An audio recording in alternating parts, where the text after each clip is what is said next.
excusez-moi. Salut les gars, j'espère que vous avez la forme. Petit update de marché. Je devais pas en faire, on a eu énormément de news. Je me suis dit, il fallait que je vous parle un peu de ce qui s'est passé. Depuis hier, on a déjà la mise à jour Pectra qui arrive. On a le FOMC, on a le Pakistan et l'Inde qui sont en train de se tirer dessus. On a Syrup qui a surperformé. On a un discours de Trump lundi. Enfin bref, plein de choses qui commencent à tomber. On va regarder ça tranquillement. Bienvenue à tous, en tout cas les gars, ceux qui viennent d'arriver sur la chaîne. Merci, en tout cas, n'hésitez pas à liker cette petite vidéo, etc.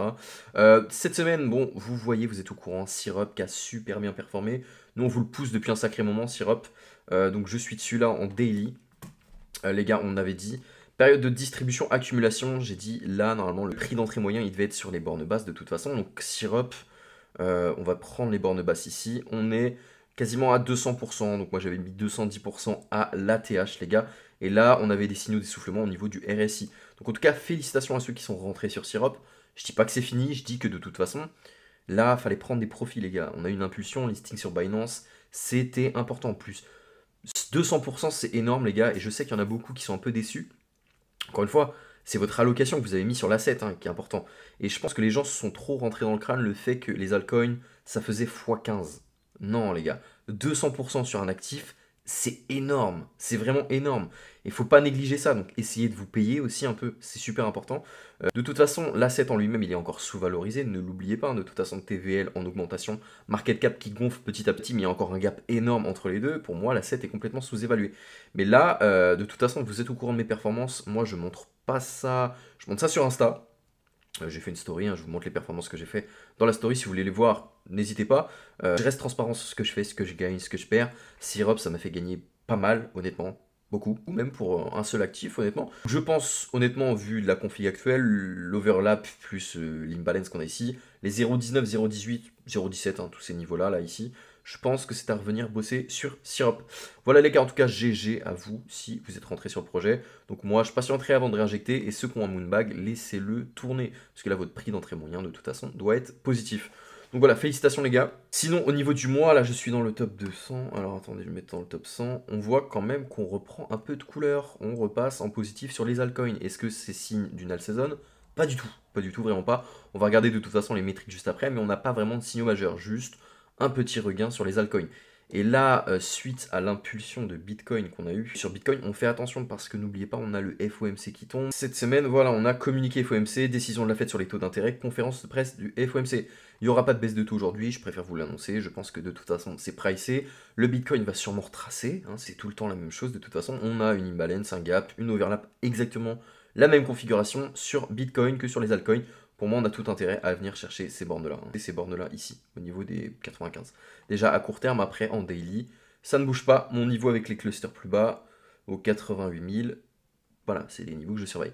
Encore une fois, si on vient ici, ce n'est pas dramatique. Ne venez pas crier sur tous les toits que c'est la fin du monde parce que Bitcoin retrace jusqu'aux 88 000. Ce n'est pas grave, ça sera très sain.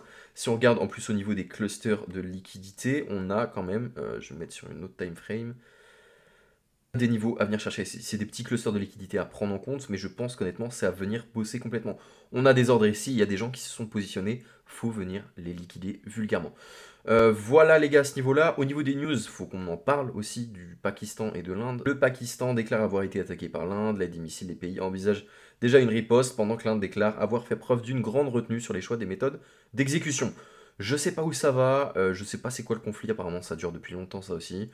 En tout cas, c'est pas bon, les gars. C'est pour ça que nous aussi, on a eu la réflexion comme quoi, oui, pourquoi vous parlez des guerres et de la géopolitique, les gars.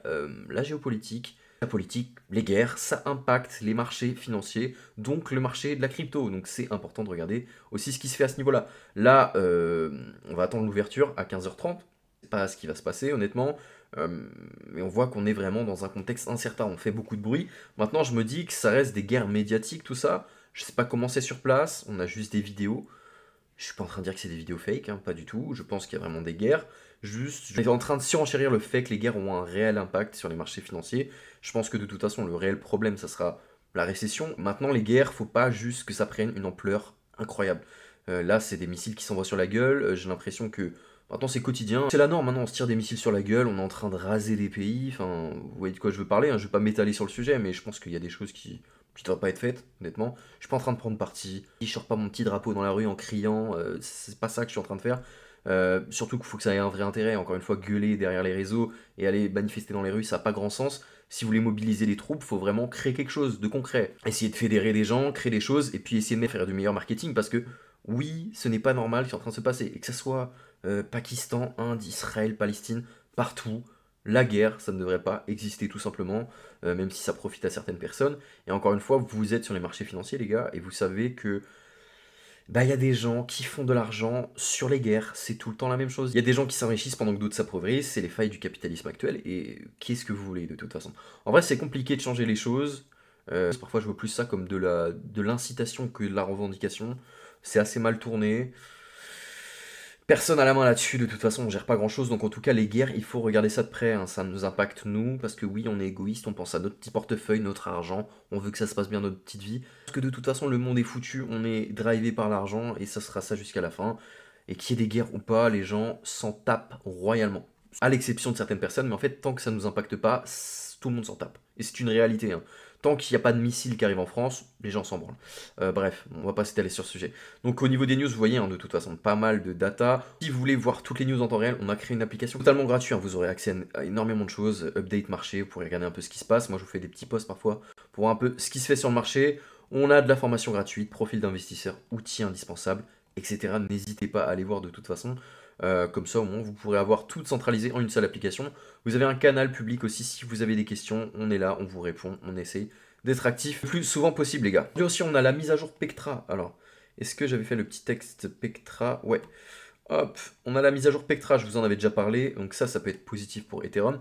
Est-ce que ça aura un impact sur le prix à l'instant T? Non, les gars, je pense pas, honnêtement. On va voir déjà si elle se passe bien, la mise à jour, parce que c'est possible qu'elle foire. Ça serait pas cool pour Ethereum, niveau marketing, mais je pense que ça va bien se passer. Donc de toute façon, price action, les gars, on avait break ces niveaux-là. Pour moi, là, on a un signal de retournement.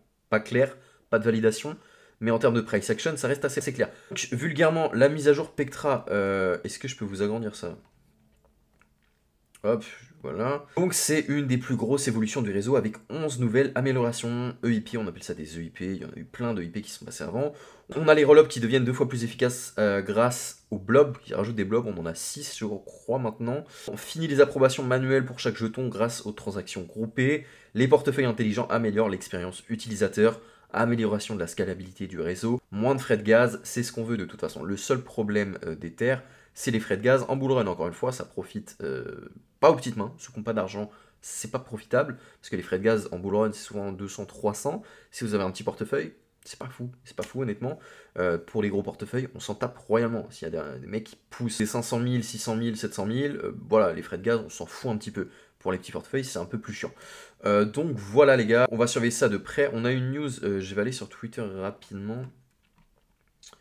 Hop, on va aller sur le Twitter. On a Move Labs qui licencie son cofondateur. Ok, la news vient de tomber. On a des mouvements aussi au niveau de World Libertify, le portefeuille de Donald Trump. N'hésitez pas à aller voir. Ça, c'est dans l'application, sur Twitter aussi, mais dans l'application aussi, vous avez toutes les infos. Et ce que je voulais vous montrer, donc l'armée indienne, ok. C'était Trump qui annonçait, voilà.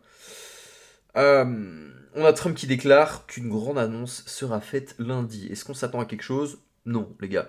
Mais encore une fois, à force de se dire, voilà, Trump, on n'attend plus rien de lui, à un moment, il va nous sortir une dinguerie, et ça va faire pop les marchés, et on s'y attendra pas. Comme les élections, les gars. Franchement, je pensais que c'était pricé, c'est parti. C'est tout se fait avoir, beaucoup de gens se sont fait avoir. Donc l'annonce dans les prochains jours ne concernera pas nécessairement le commerce, donc voilà. Je pense que ça va être bon les gars, de toute façon ce soir on est en live sur l'application, n'hésitez pas à nous rejoindre, vous avez juste à aller ici, hop, vous cliquez sur live public, et là vous avez un rendez-vous à 18 h avec nous, je serai avec Valentin, on pourra parler de vos altcoins. Si vous avez des questions, n'hésitez pas, rejoignez-nous, vous pouvez voilà, vous inscrire, c'est gratuit hein, évidemment. Vous pouvez juste faire acte de présence, nous dire bonjour, ça nous fera plaisir. Je pense que c'est bon, puis on regardera vos altcoins ce soir. On passera plus en revue, voilà, les news, l'analyse technique, etc. Là, c'était un petit update pour vous dire ce qui s'était un peu passé sur le marché. Moi, je vous dis ciao, les gars, ce soir. Et puis, je vous fais une petite vidéo update sur certains altcoins là pour fin de semaine. Je vais essayer d'être rentré dans le deep, vous dire les points d'entrée, points de sortie, etc. Ciao.